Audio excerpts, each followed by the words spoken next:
오랜만에 하는데 작년에 이런 것들을 어떻게 준비했었나 싶을 정도로 오랜만에 하니까 준비가 잘 안 되는 것 같습니다. 한번 열심히 해보겠습니다. 파이팅! 그러게요. 갑자기 또 한다 그러니까 이제는 긴장이 안 될 것 같았는데 또다시 긴장이 되긴 하네요. 자, 되게 오랜만이죠. 네. 1년 만인가요? 네, 바빴는데 오랜만에 하는데 어떠신가요, 느낌이? 그렇게 오래된 것 같지가 않네요. 느낌은. 그동안 일이 너무 많았던 거지. 네.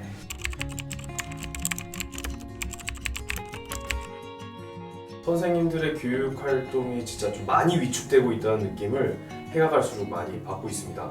발령을 받았을 때는 학부모님들이 이제 학교로 문의를 주시거나 뭐 민원이라고 해야 되죠. 그런 것들이 오는 것들이 이제 학생과 학생 사이의 갈등 혹은 이제 뭐 학생에 대한 뭐 성적, 교우 관계 등에 대한 고민들이 좀 주된 내용이었어요. 선생님이 학생을 지도하거나 이런 부분에 대해서는 조금 더 따끔하게 해달라, 조금 더 잘 해달라, 좀 이런 말씀들이 좀 많았어요. 근데 언제부턴가 이제 선생님이 아이의 이런 걸 왜 안 챙겨주냐, 선생님이 뭐 아이에게 왜 이렇게 하냐, 이런 좀 질문, 문의 이런 것들이 좀 많아지는 것 같습니다. 그리고 이 질문에 대한 뭐 교사의 답변이라든가 행동이 이제 학부모님이 납득하실 정도로 되지 않았을 때, 그럴 때 그런 것들이 이제 아동학대 고소로 이어지는 상황들을 좀 많이 보게 된 것 같습니다. 최근 한 1, 2년 정도 아동학대로 고소당한 선생님에 대한 탄원서를 쓰는 일들이 이제 그냥 되게 무심해지는 느낌이 들었다는 거예요.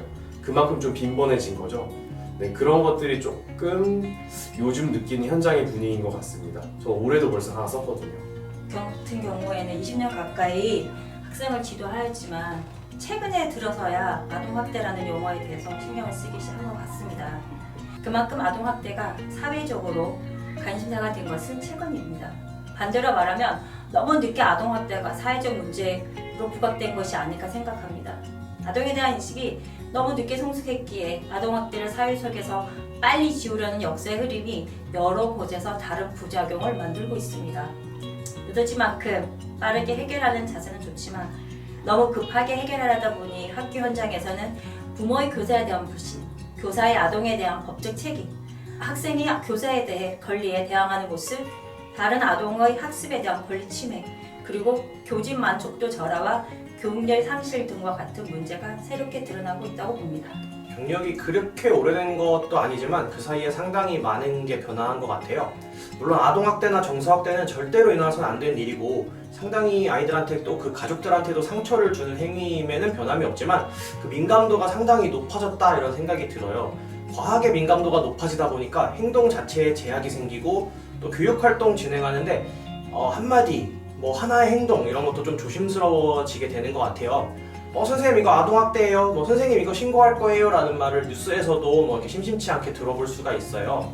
하지만 교직을 시작했을 때 아동학대가 빈번하게 일어났고 뭐 아이들이 그것을 뭐 숨기거나 들추어내지 못했다 이런 분위기였다 이런 말은 절대로 아닙니다. 다만 현재 그때에 비하면 너무나도 민감도가 높아졌다 이 정도의 의견을 좀 말하고 싶었습니다. 그 민감도가 왜 높아졌을까요? 어떤 이유로 높아졌다고 생각을 하세요?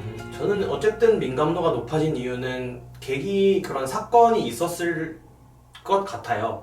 그러니까 어떤 사건에서 아동학대로 피해를 본 학생도 있었을 거고 국민들이 그거를 좀 인식하는 분위기가 그렇게 변화한 게 아닐까. 학교폭력이 그렇게 변화해 온 것처럼 아동학대나 그런 정서적 그런 학대도 비슷하게 진행이 되어 온 게 아닐까 싶습니다.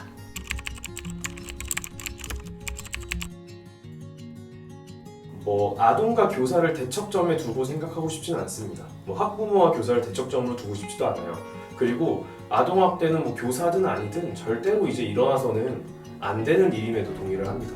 저희끼리 그냥 우스갯소리로 하는 교사 안에서 들리는 말 중에 이제 기분 상해죄라는 말이 있어요. 그러니까 기분을 상하게 해서 그냥 그게 죄가 되는 거죠, 그렇죠? 그래서 그런 얘기가 할 정도로 사실은 그냥 분위기가 조금 무겁긴 합니다, 교직의 분위기가. 수업 시간이나 학교 생활 중에 저희는 교육의 목적으로 학생을 지도했지만 학생이나 학부모가 기분이 나빴고 나쁜 마음을 먹으면 이것이 이제 정서적 아동학대가 되고 고소로 이어지게 되는 거죠. 자, 아동학대로 고소를 당하게 되면요, 그게 뭐 추후에 무혐의가 나오고 무죄가 나오더라도 일단은 학생들과 즉시 분리가 되어야 합니다. 그래서 몇 년 전에 이제 학년 말에 이제 좀 아동학대로 고소를 당하게 된 선생님의 학급에 이제 마무리를 해주러 좀 들어간 적이 있어요. 한 3주 정도. 그 선생님이 크게 뭐 잘못을 하셨다거나 그런 건 아니고 좀 교육의 목적으로 말씀을 하셨던 것 같은데 이제 고소를 당했어요. 제가 들어가니까 학생들도 사실 좀 이상한 기류를 좀 감지를 하잖아요. 그러니까 애들이 막 달려와서 막 울먹울먹 하면서 이제 우리 선생님 어디 가셨어요? 우리 선생님 이제 안 와요? 막 이런 얘기를 하는데 이런 걸 보면서 이제 좀 나머지 학생들이 좀 피해를 많이 보는 것 같다. 좀 이런 느낌을 좀 받았던 적이 있습니다. 결국 그 선생님은 무혐의가 나왔어요. 조사 결과, 재판 결과 무혐의가 나왔는데 사실 좀 학부모님께서는 또 이렇게 좀 전적이 좀 있으셨던 그런 분이셨던 것 같고, 근데 학교에서 저희가 할 수 있는 게 하나도 없었습니다. 그런 무기력함이 좀 있었고, 다른 대부분의 좀 죄가 없는 학생들이 그 피해를 고스란히 받고 있다는 점이 좀 좋지 않은 기억으로 남아 있습니다. 아동학대는 분명히 없어져야 하는 부분이 맞아요. 하지만 문제를 제기하는 그 아동과 부모님 입장에서 그들이 말하는 모든 소리가 진리이고 진실이라고 들어주고 있어요. 교사의 입장을 고려하지 않고 교육의 방향과 교실 분위기를 생각하지 않고 동료 아동의 감정과 학습권을 생각하지도 않는 피해 학생이라고 여겨지는 학생의 목소리를 당장 들어주지 않으면 진정한 교육의 자세가 아니라고 지적하는 사회적 분위기가 요 몇 년 아동학대 문제를 대하는 태도였다고 생각합니다. 부모님도 본인 아이들을 훈육하다 보면 욱하는 감정이 생겨요. 교사도 인간의 감정을 가진 평범한 사람이죠. 수십 명의 아이들과 한 교실에 모여서 모든 아이의 감정을 만족시키며 하루를 무사히 보냈다면 이 교사는 분명 수십 년 만에 깨우침을 얻은 신선과도 같은 대우를 받아야 되지 않을까요? 요즘 아이들 지도하기 너무 어렵습니다. 부모님들의 다양한 요구를 전부 맞춰주기는 더 어렵고요. 많으면 많다고, 적으면 적다고, 하면 했다고, 안 하면 안 했다고, 어떻게 해도 욕을 들어먹는 것이 요즘 교육 현장입니다. 그러다 보니 저는 자꾸 중간을 찾아가려고 합니다. 답이 없는 답답한 중간이죠. 말썽을 계속 펴오는 학생을 훈육시키기 위해 청소도 시키고 과제도 내줘봤습니다. 하지만 이런 사소한 훈육마저도 그 부모님으로부터 정서학대라는 항의를 받았죠. 아이들에게 정서학대라는 선이 어디까지인지 이젠 정말 누군가가 그 잣대를 내어줬으면 좋겠다는 생각이 들어요. 네, 뭐 정확한 에피소드를 딱 말하기는 애매하지만 그런 분위기 자체를 겪었던 것들은 있어요. 아동학대라는 항목에 대한 민감도가 높아질수록 사실 반대로 교권 아니면 교사에 대한 정서적 피해는 또 무뎌져 간다 이렇게 느껴지기도 하거든요. 다행히도 뭐 제가 직접적으로 아동학대로 의심되는 상황에 놓여본 적도 없고 주변에서 명확한 그러한 일을 겪는 선생님을 본 적도 없어요. 그런데 이 말 자체가 사실 너무 무섭지 않나요? 아동학대로 의심되는 상황에 놓여보지 못한 게 참 다행이다라고 하는 이 말이요. 당연히 없어야 되는 거고 저는 당연히 평생 그런 행동을 하지 않을 거예요. 하지만 아동학대로 의심받는 거는 지금 상황에서는 제 의지랑은 크게 관계가 없는 것 같습니다. 그래서 아직 그런 상황에 놓여보지 않았다라는 거를 다행이다라고 생각할 수밖에 없는 게 참 무서워요. 아이들은 당연히 보호받아야 하고 지켜주어야 하고 항상 많은 부분을 어른들로부터 이해받아야 하는 존재인 건 확실합니다.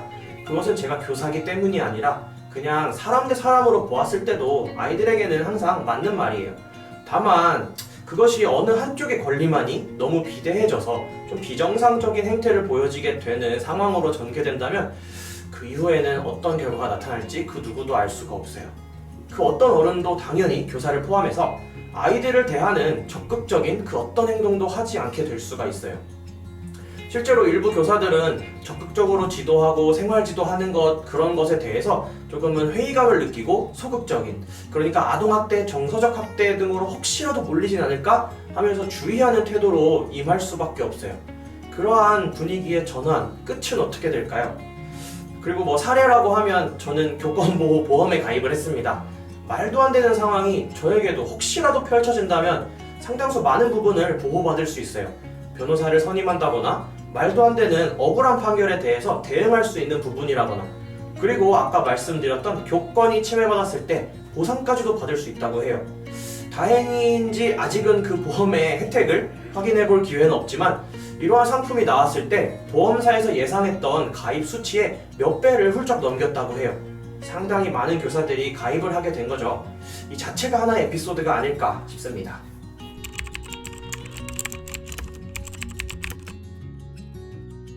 이미 교육 현장에서는 굉장히 많은 부작용이 일어나고 있습니다. 제일 힘든 건 일단 학생 생활 지도가 가장 어려운 것 같아요.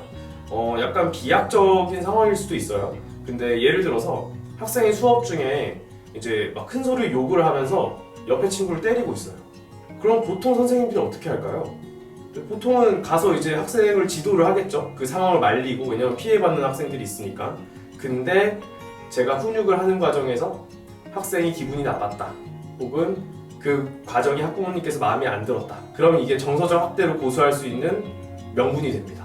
그리고 제가 그 학생을 제지하기 위해서 학생의 팔목을 잡았어요. 왜냐, 옆에 애가 맞고 있으니까. 하지만 그렇게 되면 저는 학생에게 힘을 가한 것이 되기 때문에 이제 신체적 학대가 되게 됩니다. 그리고 이게 비약이라고 하기에는 또 실제로 그런 상황으로 고소를 당하는 선생님들이 실제로 많이 생기고 있어요, 지금. 만약에 저희가 이제 유죄가 나오잖아요. 어떻게 해서 유죄가 나오면 선생님들은 그 상황에서 이제 직업을 잃거나 정말 큰 징계를 받을 수 있는 상황에 처하게 됩니다. 그러면 사실 누가 적극적으로 학생을 지도할까요? 인터넷을 보다 보면 흐린 눈이라는 말이 좀 많이 노출되는 것 같아요. 잘못된 상황인 걸 알면서도 약간 못 본 척 넘어가는 상황을 이제 흐린 눈이라고 이제 보통 얘기하는데요. 그런 선생님들이 좀 많이 생기는 것 같습니다. 만약에 흐린 눈을 하는 선생님들이 많이 계신다면 그 피해는 아마 다른 대부분들의 학생들에게 가지 않을까 싶어요. 그럼 대부분의 학생들은 정말 계속 참기만 하고 지나가게 되는 거예요. 그럼 학생들이 더불어서 그 학생들이 수업을 받을 권리, 즉 수업권이죠. 교권뿐만 아니라 그 학생들의 수업권 또한 침해를 받고 있습니다. 그리고 이 학생들이 몇 년 뒤면 사회로 나가게 될 텐데 길게 봤을 때 저는 이게 좀 우려할 만한 문제 중에 하나라고 생각이 됩니다. 우리 아이가 학교에서 즐겁게 생활했으면 좋겠어요. 그런데 다른 아이들이 우리 아이 때문에 힘들다고 하네요. 우리 아이는 즐겁다는데 그럼 그 아이가 문제가 있는 게 아닐까요? 왜 우리 아이의 잘못이라고 선생님은 혼을 내는 거죠? 우리 아이가 선생님으로 인하여 정서적 고통을 받았으니 아동학대라고 봅니다. 선생님을 신고합니다. 이거까지는 이제 에피소드이고요. 슬픈 이야기죠. 하지만 빈번하게 반복되는 사실입니다. 학교의 모든 학생이 정당하게 학습을 받고 모든 학생이 행복하게 학교 생활을 하기 위해서 분명 교사는 문제를 일으키는 학생에 대한 지도와 훈육을 해야 합니다. 부모님의 항의가 두려워 혹은 아동학대 범죄자로 찍힐까 걱정이 되어 기본적인 학생 지도를 하지 않거나 못하게 된다면 더 이상 학교라는 제도는 필요 없지 않을까요? 학교의 분교는 누구도 원치 않아요. 교사가 학생을 진정성을 갖고 지도하기 위해서는 분명 필요한 법적 제도가 있다고 봅니다. 벌써부터 많은 부작용이 나타나고 있죠. 그렇죠? 부작용이 맞아요. 교사의 입장에서 아이들을 지도하기 어렵다는 의미의 부작용이 아니라 좀 어른과 아이의 입장에서 아이들이 버릇없다, 그리고 제대로 행동하지 않는다, 그런 부작용이 아니에요. 큰 사회의 입장에서 우리나라를 바라보았을 때 구조상의 부작용이 생겨버리고 있는 것 같아요. 누구라도 예측할 수 있죠. 아이들은 자신의 권리를 오해하고 있어요. 아이들은 당연히 학대받지 않을 권리, 행복할 권리를 가지고 있어요. 집이든 가정이든 전 세계 어디에서든, 특히 학교도 마찬가지겠죠. 하지만 점차 비대해질 수 있도록 일부 어른들이 만들어준 그러한 권리는 오히려 다른 많은 사람들에게 피해를 끼쳐도 된다는, 내가 가장 중요하다는 잘못된 생각으로 전이될 수도 있을 것 같아요. 물론 어디까지나 이건 제 생각이고 저만의 우려이긴 합니다. 학생들은 더 이상 선생님의 교육 아니면 선생님이 행하는 생활지도의 본질을 파악하지 않아요. 아, 내 행동이 이렇게 잘못돼서 수정을 해주시는구나, 아, 내가 잘못 행동했구나, 이런 점을 이번에 배워야 되는구나 하는 등의 내용은 쏙 빠져버리고 오로지 선생님이 나에게 행한 그런 형식만 남는 거죠. 거기에 학생의 감정, 가족들의 감정, 선생님의 감정이 더해지다 보면 그 행동은 아동학대가 되는 거죠. 말도 안 되지만 우리 사회에서는 그러고 있어요. 선생님들은 진심을 다해 지도할 의지를 잃어요. 직업생활을 하면서 또 사명감을 가지고 진심을 다해 아이들을 대할 필요가 없어지는 경우가 생겨나겠죠.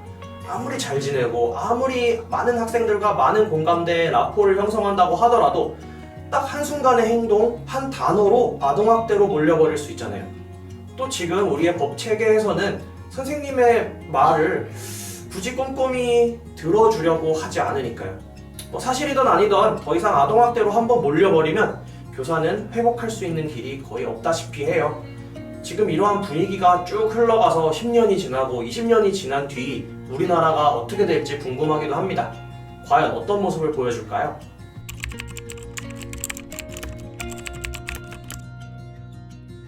교사가 이제 수업과 생활 교육을 할 수 있는 권리, 그리고 또 다른 학생들이 수업을 받을 수 있는 권리가 좀 법으로 보호받아야 된다는 생각이 듭니다. 교사의 교육행위가 아동학대로 이어지는 건요, 소방관 분들께서 인명을 구조하다가 뭔가 구조를 하는 과정에서 문을 연다거나 뭐 차를 파손한다거나, 그럼 그런 거에 대해서 갑자기 이거 기물파손이다 라고 죄를 묻는 거랑 사실 저는 별 차이가 없는 상황이라고 생각이 들거든요. 그 고소가 두려워지면은 이제 선생님들이 소극적이게 되고, 그러면은 다수의 학생들이 피해가 가게 됩니다. 그래서 이 두 가지 보호가 필요하다고 생각하고요. 그리고 아동학대 등으로 설령 고소를 당했을 때 교육청이나 교육부 차원에서 적극적으로 교사를 보호하기 위한 노력을 해줬으면 좋겠습니다. 현재는 지금 고소를 당하면은 선생님들이 내가 아동학대가 아니라는 증거를 수집해야 되고요. 그 다음에 저희가 저희 돈으로 변호사를 선임해서 대응을 해야 됩니다.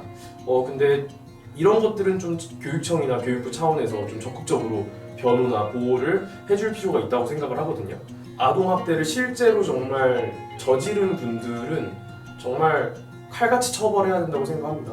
하지만 이제 억울함을 당하신 분들에 대해서는 저희가 보호가 필요하다고 말씀을 드리는 거고요. 아동학대 신고를 당하면 아동학대 처벌의 즉시 분리 원칙에 의해 무고한 경우에도 직유가 해제되고 그 공백의 피해는 교실에 남는 학생들에게 돌아가기에 아동학대 신고로부터 교사를 보호할 수 있는 입법이 절실히 필요하다는 사회적 여론이 형성되고 있습니다. 분명 교사의 눈에도 잘못된 교사의 행동은 보입니다. 그런 교사의 경우에는 분명 즉시 분리되어야 하며 체벌받아야 하죠. 하지만 신고 한마디에 아동학대를 몰리다 보니 이를 악용하는 학부모들의 이야기를 가끔 듣게 돼요. 교사의 정당한 행위를 본인 입장으로 나쁘게 해석하여 가돈 합의금을 받아내려는 사기꾼 같은 부모님, 교사에게 개인적인 분풀이를 하려는 의도를 가지고 신고하는 학부모들의 이야기도 종종 듣게 됩니다. 아동학대 근절이라는 성숙한 사회 문화 형성과 함께 교사가 진실된 마음으로 학생을 가르칠 수 있는 권리나 갑자기 학습권을 박탈당하지 않을 권리가 보장될 수 있는 법이 꼭 필요하다고 봅니다. 저는 오히려 교사한테 많은 책임을 줘야 된다고 생각합니다. 아이들을 보호할 책임, 아이들이 행복하고 즐거울 수 있도록 교육할 책임, 또 아이들이 다치거나 상처받지 않도록 주의할 책임 말이에요. 그리고 그 책임을 주는 만큼의 권한도 함께 주어야 됩니다. 현재는 책임만 있어요. 아이들을 지도하고 싶어도 상당히 눈치 보여야 할 것들, 아니면 실제로 벽에 부딪히는 그런 사례들이 많아요. 법적으로도 제도적으로도 학생의 의견 아니면 학부모의 의견에 따라 마땅히 할 수 있는 것도 그냥 놓아버리게 되는 것들이 참 많아요. 그래서 저는 교사에게 강한 책임을 주되 그거에 맞는 강한 권한을 주어야 교권이라는 것이 바로 설 수 있다고 생각을 합니다. 요즘의 판례를 보아도 마냥 학생의 인권만을 존중하던 분위기에서는 조금 변화를 한 것 같아요. 그래도 교권에 그리고 선생님이 행하는 그런 교육 활동을 조금이나마 챙기려는 시도가 드러나고 있는 것 같아요. 하지만 이런 법적인 감정이 아니라 사회적 분위기 자체가 변화해야 한다고 생각을 합니다. 그 첫 번째로는 선생님들이 먼저 적극적으로 바뀌어야 한다고 보아요. 소극적으로 아이들을 대하거나 두려워하거나 과도한 눈치를 보면서 아이들을 단순히 흘러가는 대상으로만 바라보진 않았으면 좋겠어요. 적극적으로 지도하시고 1년간 맡은 아이들을 진심으로 대하면 좋겠습니다. 내가 끝까지 책임져야겠다는 마음으로 시도해보면 어떨까요? 그런데 당연히 학교와 교육청 그리고 법적인 조건에서도 우리를 지지해주는, 선생님들을 응원해주는 분위기가 생겨나야 해요. 모든 것을 그 교사 한 명의 잘못, 한 명의 책임으로 치부해버리면 모든 것은 이루어질 수가 없어요. 그렇다는 가정하에 그러한 변화가 이루어진다는 하에 적극적인 교육활동을 펼쳐나가셨으면 좋겠습니다. 혹시 또 다음에 이렇게 이야기를 나눠보고 싶은 떠오르는 주제가 있으신가요? 좀 이번에는 시작하기엔 조금 무거운 주제가 아니었나 싶은 생각이 드는데 다음에는 조금 가벼운 주제로 조금 가면 좋지 않을까 좀 고민을 해봐야 될 것 같습니다. 네, 기대해 보겠습니다. 네, 좋습니다. 수고하셨습니다. 네, 고생하셨습니다. 질문. 네. 네. 질문. 자, 그래서 선생님은 아직 경력이, 그러니까 교직생활을 많이 남으셨죠? 네, 그죠. 지금 이 마음으로 앞으로도 20년을 더 계속 할 수 있을 거라는 생각이 드시나요? 야, 정말 어려운 질문인 것 같습니다. 다음 주제로 남은 교직을 할 수 있을까? 뭐 이건 어떤지. 교사 평생 직장인가? 평생 직장인가 할 수 있는가? 사실 좀 지뢰밭을 밟고 간다는 느낌이죠. 이 맨몸으로 그냥 지뢰밭을 지나가는 느낌일 때가 조금 많은 것 같아요. 그 예전에 명예퇴직을 했던 선생님이 한 분 계시는데 그분이 이제 한 30년을 넘게 하셨죠.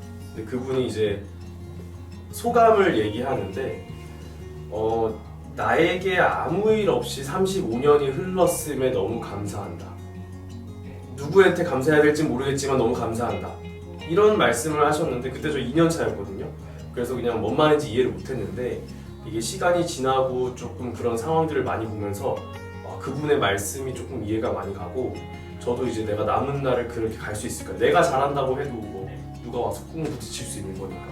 왜냐면 아까 그 소방관 비유를 하면서 그 얘기를 들으면서 만약 오늘 또 우리가 뭔가 책임져야 할 것이 많다 그러면 내가 그 책임져야 할 것을 오늘 무사히 넘겼다는 그런 생각으로 하루를 보낸다면 이 교직이란 생활이 그죠? 그쵸. 어떨까라는 생각이 좀 갑자기 무섭게 들어와서 오랜만에 해보니까 어떠시던가요? 소감이 이 영상 촬영에 대한 소감을 말씀하시는 거죠? 전체적으로 전체적으로 네. 여전히 할 말은 많고 시간은 짧고 이렇게 자꾸 이렇게 할 말이 늘어난 이유가 뭘까요? 하고 싶은 말이 늘어나는 이유가 그만큼 겪으신 게 많아서인가 뭐 저희가 뭐 영상으로 다 못 담은 게 많아서 그런 건 아닌 것 같고 뭔가 이렇게 속으로 삭히고 있는 것들이 많은 이유가 해결되지 못해서 그런 것 같아요. 예전엔 생각하지 못했던 문제들이 지금 자꾸 문제시 되니까 거기에 대해서 어떻게 보면 저희는 변론이라고 할 수도 있겠지만 저희 입장을 얘기하려는 그런 횟수나 빈도수가 많아지다 보니 그러지 않을까. 제가 아까 말씀드린 그런 보험 같은 상품이 있잖아요. 사실 보험이 나와야 될 필요가 없었으면 좋겠어요. 당연히 그러한 것을 교육청에서 학교를 지원해주는 그런 형태로 이루어졌어야 하는 것들이 이루어지지 않기 때문에 사적인 기업에서 보험으로 출시를 하게 된 것 같아요. 그래서 그런 교사에 대한 보호, 그리고 정말 잘못한 교사를 보호하라는 건 아니고 정말 그 교사의 행동이 아동학대라면 처벌을 받아 마땅하지만 그런 시시비비를 정확하게 파악하고 정확하게 판단할 수 있는 그런 사회적 분위기를 만들어줄 수 있는 정책이 필요할 것 같습니다. 또 오랜만에 해봤는데 또 소감이 어떠신지 하고 나니까 또 이게 좀 무섭기도 하네요. 이게 그냥 제 생각을 말한 건데 이게 뭐 어떻게 이게 전달이 될지는 아직 모르겠지만 그냥 뭐 제 생각을 말할 수 있는 거잖아요. 네, 그런 투로 했기 때문에 뭐 오해 없고 그냥 뭐 선생님들이 다 소극적이다 아니면 뭐 선생님들은 다 뭐 예비적인 뭐 그런 위험을 지니고 있다 이렇게 왜곡된 전달이 되진 않았으면 좋겠습니다. 저도 무서운 마음에 저도 아동학대 혹시라도 뭐 하나 꼬투리가 잡힐까 무서워 이런 좀 긴 얘기를 하게 된 것 같습니다. 네, 알겠습니다. 고생 많으셨습니다. 다음에도 함께 네. 네, 알겠습니다. 네, 고생했습니다.